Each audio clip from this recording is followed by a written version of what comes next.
Gostaria de cumprimentar a todos com a paz do Senhor. É com muita alegria que estamos nesta manhã falando do amor de Deus. Gostaria que todos abrissem suas Bíblias no capítulo 40 do profeta Isaías.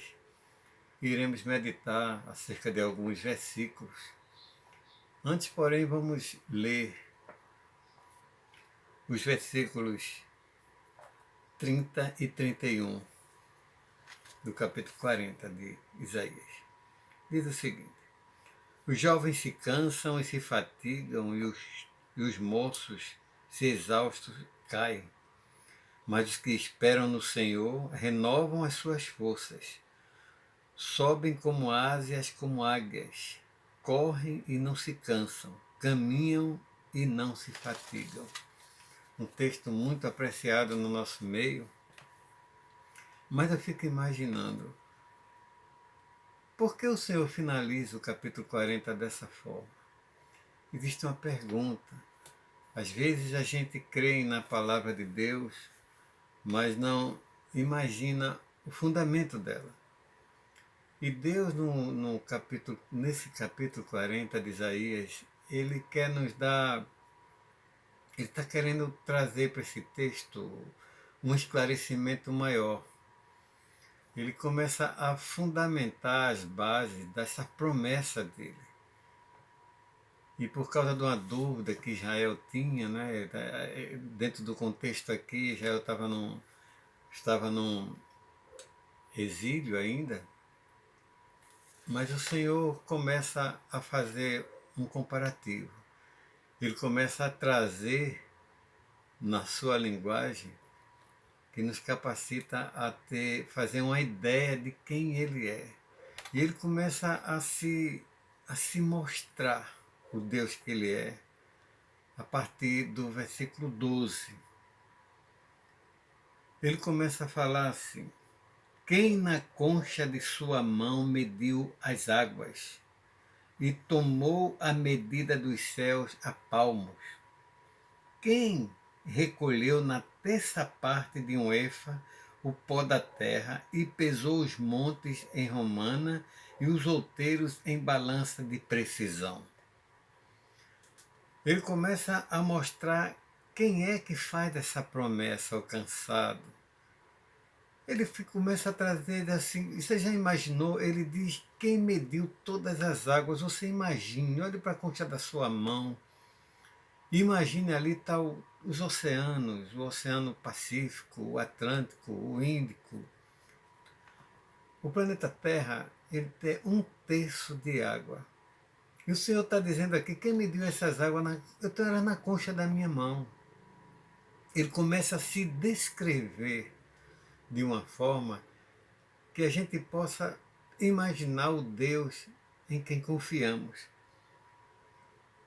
Ele disse: os montes, você imagine todos os montes que você pôs, Monte Ararata, todos os montes que você conhecer na Terra, aqueles que a gente conhece naquele canal de Discovery Channel e outros informativos que temos através de livros. Todos esses montes para ele disse aqui, ó, como ele pesa com a maior facilidade. Ele começa a descrever para a gente o Deus que ele é. No versículo, ele começa a fazer um comparativo do universo. O versículo 22, ele diz: ele é o que está assentado sobre a redondeza da terra, cujos moradores são como gafanhotos. É ele quem estende os céus como cortina e os desenrola como tenda para neles habitar. Você imagine todo o globo terra. E a gente tem um Deus que ele é aquele que se encosta nele. É como se não fosse nada. Um Deus que nos oferece toda a segurança que a gente precisa ter. O versículo 26, ele passa a dizer: levantai ao alto vossos olhos e vede quem criou essas coisas. Aquele que faz sair o seu exército de estrelas, todas bem contadas, as quais ele chama pelos seus nomes, por ser ele grande em força e forte em poder, nenhuma só vem a faltar. Eu acho interessante esse detalhe. Ele diz que faz sair aquelas estrelas todas bem contadas. Você faz ideia de quantas estrelas tem? E ele diz que todas elas são contabilizadas por ele. Ele as conhece. Cada uma delas ele conhece. E quando ele faz um comparativo com... A gente falou assim mais ou menos sobre o cosmos, da sua grandeza. E ele faz um comparativo com a sociedade e as nações. Veja o que ele diz no verso 15. Eis que as nações são consideradas por ele como um pingo que cai de um balde, e como um grão de pó na balança. As ilhas são como pó fino que se levanta. Veja só. Pingo, tudo, todas as nações que você conhece, nós conhecemos, para ele é como um pingo de água. Não tem aquela importância, aquela imponência para ele que tem para nós. Esse é o Deus que cuida de nós. Ele vai mais adiante. No versículo 16 ele diz: nem todo o Líbano basta para queimar, nem os seus animais para um holocausto. Tudo que reunisse ali. No todo o Líbano, que tem uma floresta magnífica, de animais, etc., não seria o suficiente para dar a ele um holocausto agradável. Para a gente ter um volume tão grande. Versículo 17. Todas as nações são perante ele como coisa que não é nada. Ele as considera menos do que nada, como um vácuo. Agora eu pergunto, você já pensou no Deus que tem toda a água do planeta na concha da sua mão? Chama as estrelas pelo seu nome, as conhece todas. Ele tem alguma dificuldade de conhecer o teu endereço, de conhecer as tuas necessidades? Acho que não. A gente está falando de um Deus que está acima de qualquer coisa que a gente imagine. Ele, quando fala, no versículo 23, ele diz uma coisa interessante. É ele quem reduz a nada os príncipes e torna em nulidade os juízos da terra. É um texto que tem muito a ver com o que estamos passando hoje. A gente tem um temor tão grande, os homens buscam tanto poder, tanta autoridade, não é? E diante disso tudo, eles promovem tantos dissabores, desconfortos, né, na terra, como temos conhecido. Mas ele diz, é ele quem reduz a nada os príncipes e torna em nulidade o juízo da terra. Ultimamente temos tido essa preocupação com tanto poder na mão do homem, né? E ele manipula isso de uma forma, fazendo tanta gente sofrer. Mas o Senhor está dizendo aqui que ele torna isso em nada. O versículo 24 diz: mal foram plantados e semeados, mal se arraigou na terra o seu tronco, já se secam, quando um sopro passa por eles e uma tempestade os leva como palha. É isso, irmãos. A nossa confiança tem que estar nesse Deus. As coisas que nos rodeiam, nos apavoram, a sociedade, o que os poderosos fazem nessa sociedade a qual nós estamos inseridos. Mas a gente tem um Deus muito maior. Ele está se descrevendo aqui. Quem é ele? Quem é esse Deus que faz promessa? E a gente se preocupa com tão pouco. Ele tem tanto mais para nos oferecer, né? O versículo 13 diz assim: quem guiou o Espírito do Senhor? Ou como seu conselheiro o ensinou? Com quem tomou ele conselho, para que ele desse compreensão? Quem o instruiu na vereda do juízo, e lhe ensinou sabedoria e lhe mostrou o caminho de entendimento? Estamos diante de um Deus totalmente independente, soberano. Ele não depende de conselheiro, ele não tem secretários. É um Deus em quem podemos confiar. Se isso não estiver entronizado em nosso coração, fica difícil a gente crer nas promessas da Bíblia. Aí a gente fica pensando.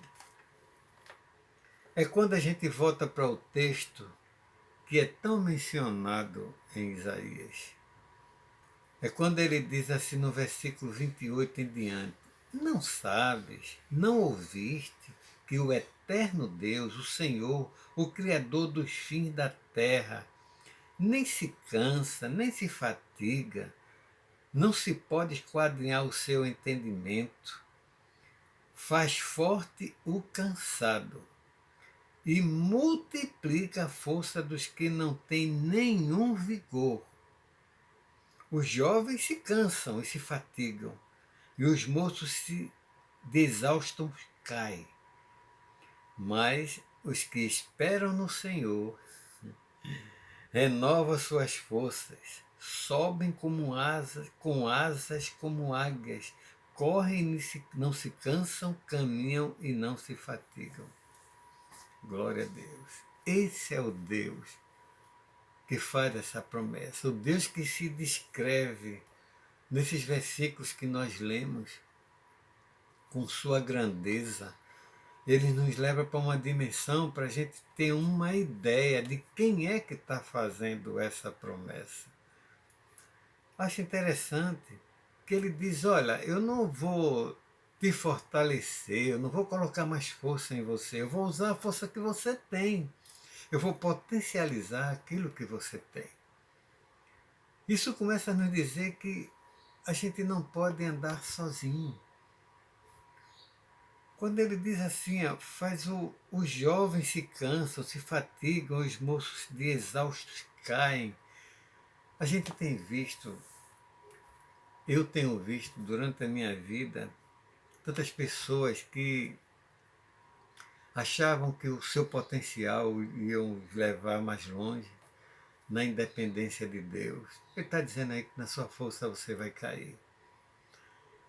Esse Deus que traz essa promessa, no capítulo 15 do Evangelho de João, ele encarnado em Jesus, ele fala: olha, sem mim nada podeis fazer. Você pode caminhar sozinho, mas você não vai longe. A sua inteligência não vai te levar tão longe. O teu vigor físico não vai te levar tão longe. Tu vai cair, tu vai se cansar, você não vai suportar. Porque a vida, os obstáculos da vida. Mas ele diz assim que ao cansado ele multiplica a força, ele vai usar a força que você tem, ele vai te potencializar, ele não vai te dar mais nada além do que você tem, ele vai usar você como você é e o que você tem. Lembra-se o que ele falou para Gideão? Vai nessa tua força, é na sua força, porque é ele quem vai te fortalecer nessa tua força. Não se pode andar sozinho. Temos visto jovens desistindo sem antes mesmo nem ter começado.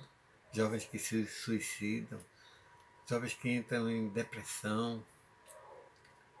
Toda pessoa que se estibra naquilo que tem, na sua inteligência, no seu diploma, naquilo que alcançou pela sua própria força, pelos seus intentos, pelas suas investidas, não conseguem chegar a lugar nenhum. se Deus não o fortalecer. Então, depois de Deus ter falado de toda essa dimensão, ter se descrito a si mesmo, a cada um de nós, usando os elementos que nós conhecemos, da sua grandeza, para que a gente possa fazer uma comparação de quem Ele é. Será que não dá para confiar a Ele esse probleminha que a gente tem? Essa preocupação com a dívida que a gente tem? Essa preocupação com o que o país está passando no momento? Esse é o Deus que renova nossas forças. Esse é o Deus que nos faz promessa. Nele podemos realizar tudo o que precisamos. Lembre-se, Ele não atende à necessidade, Ele atende à fé. E que para isso aconteça, para que esse Deus, dos versículos 30 e 31, ele se faça vida em cada um de nós, é necessário que tenhamos fé nele, que nos entreguemos. Pegamos todo o nosso viver, nossa força, nosso potencial, nossas fraquezas, porque é Ele quem vai potencializar tudo que há em nós para fazer o que lhe apraz. Mas os que esperam no Senhor renovam suas forças. Uma coisa interessante aqui. Essa espera não é uma espera contemplativa. Não a espera de quem está, olha, se ele passar bem, se ele não passar, está tudo bem. É uma espera que nos convida a cair na caminhada, a seguir, a ir em frente, a usar as forças que nós temos.